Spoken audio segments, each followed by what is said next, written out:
Paalala po sa lahat ng mga motorista, muli nang ipatutupad simula sa Lunes, May 26 ang No Contact Apprehension Policy o NCAP ng MMDA.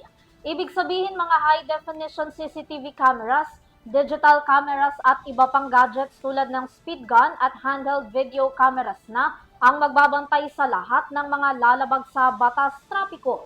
Tungayan ang report mula kay Catherine Landicho. Ipapatupad ng MMDA ang No Contact Apprehension Policy o NCAP sa mga pangunahing kalsada tulad na lamang ng EDSA Commonwealth Quezon Avenue, Rojas Boulevard, C5 Ortigas Avenue at Macapagal Boulevard simula Lunes matapos bagyang alisin ng Korte Suprema ang Temporary Restraining Order. Ayon kay MMDA Chairman Romando Ortez Jr., malaki ang maitutulong ng NCAP sa hulihan gamit ng CCTV na makakaiwas sa physical apprehension na nagdudulot ng trapiko, pagtatalo at suhulan.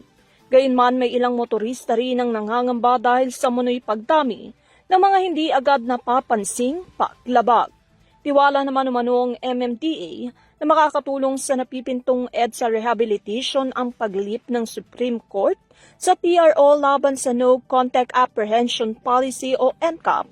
Pero saklaw pa lamang nito ang MMDA at National Roads gaya na lamang ng EDSA at C5.